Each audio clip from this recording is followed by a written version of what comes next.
ఇది మన తెలుగు ప్రజలందరికీ గర్వకారణం. సింగీతం శ్రీనివాసరావు గారు తెలుగు ఫిలిం నగర్లలో #SSS61తో ఇప్పుడు హాట్ టాపిక్గా ట్రెండింగ్ అవుతూ ఉన్న పేరు. SSR అంటే సింగీతం శ్రీనివాసరావు. ఇతను ఒక legendary director. Telugu, Tamil, Malayalam, Kannada, Hindi, English ఇలా అన్ని భాషల్లో దర్శకత్వం చేసిన వ్యక్తి. ఈ జనరేషన్కి కొంచెం తెలియకపోయినా సినిమాల మీద అవగాహన ఉన్న అందరికీ సింగీతం శ్రీనివాసరావు ఒక అద్భుతం. సినిమాలతో ఎన్నెన్నో కొత్త కొత్త ప్రయోగాలు చేసిన వ్యక్తి. సింగీతం శ్రీనివాసరావు ఒక ప్రయోగశాల అని చెప్పవచ్చు. ఎక్కువగా కన్నడలో రాజకుమార్, తమిళ్లో కమల్ హాసన్, తెలుగులో బాలకృష్ణతో కలిసి సినిమాలు చేశాడు. పుష్పక విమానం, విచిత్ర సోదరులు, మైకల్ మదన కామరాజు, భైరవద్వీపం, ఆదిత్య 369, మేడం లాంటి అనేక సినిమాలతో చరిత్ర సృష్టించిన వ్యక్తి. 1957 నుండి 61 వరకు దర్శక దిగ్గజం కెవి రెడ్డి దగ్గర పనిచేశాడు. మాయాబజార్, జగదేక వీరుడు కథ లాంటి అలనాటి తెలుగు సినిమా కళాఖండాలకు దర్శకత్వ శాఖలో పనిచేసిన వ్యక్తి. 1972లో నీతి నిజాయితీ సినిమాతో దర్శకుడుగా మారాడు. దానిలో కృష్ణన్రాజు, కాంచన హీరోయిన్లు. ఆ తరువాత తరం మారింది. పంతులమ్మ, జమీందార్ గారి అమ్మాయి, పిల్ల జమీందార్, మయూరి లాంటి అనేక సినిమాలకు దర్శకత్వం వహించాడు. ఇతను చేసిన సినిమా అంటే అవార్డులు కంపల్సరిగా ఉండాల్సిందే. ఉషాకిరణ్ మూవీస్ బ్యానర్పై రామోజీరావు నిర్మించిన మయూరి సినిమా తెలుగు సినిమా చరిత్రలోనే ఒక మైలురాయి. సుధాచంద్రన్ అనే భరతనాట్య కళాకారిణి బయోపిక్ ఇది. 16 ఏళ్ల వయసులో కుడికాలు మోకాలు వరకు పోగొట్టుకుని జైపూర్ కాలుతో మళ్లీ డాన్స్ చేస్తూ ప్రపంచమంతా ప్రదర్శనలిచ్చింది సుధాచంద్రన్. ఈ సినిమాకు 14 నంది అవార్డులు రావడం విశేషం. ఇప్పటివరకు ఏ తెలుగు సినిమా కూడా ఇలాంటి అద్భుతాన్ని సాధించలేదు. ఈయన అన్ని భాషల్లో సినిమాలు చేసినా ఎక్కువగా తమిళ్, తెలుగులోనే చేశాడు. కమల్ హాసన్తో చేసిన సొమ్ము ఒకటిది సోకొకడివది, అమావాస్య చంద్రుడు, పుష్పక విమాననం, అపూర్వ సహోదరులు, మైకేల్ మదన కామరాజు లాంటి వైవిధ్యమైన సినిమాలు వీరి మధ్య ఉన్న అండర్స్టాండింగ్ని, దృఢమైన బంధాన్ని తెలియజేస్తాయి. ఈ ఇద్దరి కాంబినేషన్ అంటేనే ఒక సెన్సేషన్. పుష్పక విమానం ఒక డైలాగుల్లేని మూకీ సినిమా, కొత్త తరానికి ఒక సర్ప్రైజింగ్ సినిమా.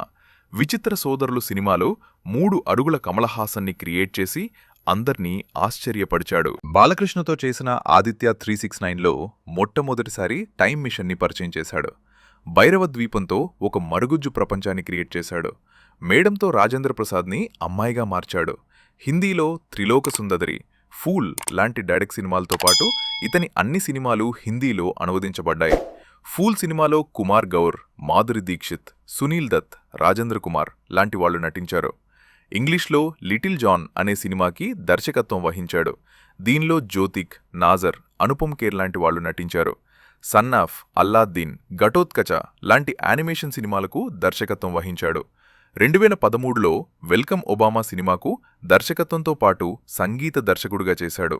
తరువాత వరుణ్ తేజ్ కంచే, ప్రభాస్ కల్కి సినిమాలకు రచనలో తన సలహాల్నిచ్చాడు. కన్నడలో రాజకుమార్తో ఎక్కువ సినిమాలు చేశాడు. రాజ్ కుమార్ ముగ్గురు కొడుకుల్ని ఇండస్ట్రీకి పరిచయం చేసిన ఘనత ఇతనిదే. శివరాజ్ కుమార్ని 1986లో ఆనంద్ సినిమాతో పరిచయం చేశాడు. ఆ సినిమా 38 వారాలు ఆడి రికార్డ్ సృష్టించింది. రెండో కుమారుడు రాఘవేంద్ర రాజకుమార్ని చిరంజీవ సుధాకర్ అనే సినిమాతో పరిచయం చేశాడు. ఇక చిన్నవాడు పునీత్ రాజ్ కుమార్ని 2 నక్షత్రగల్ సినిమాలో చైల్డ్ ఆర్టిస్ట్గా పరిచయం చేశాడు. తర్వాత పూరి జగన్నాథ్ అప్పు సినిమాతో అతను ఫుల్ టైం హీరోగా మారాడు. కమల్ హాసన్ 100వ సినిమా అమావాస్య చంద్రుడిలో ఆర్ట్ డైరెక్టర్గా తోటతరణిని ఇండస్ట్రీకి పరిచయం చేశాడు. సౌత్ ఇండియా రెవల్యూషనరీ డైరెక్టర్గా అందరూ అభివర్ణిస్తారు.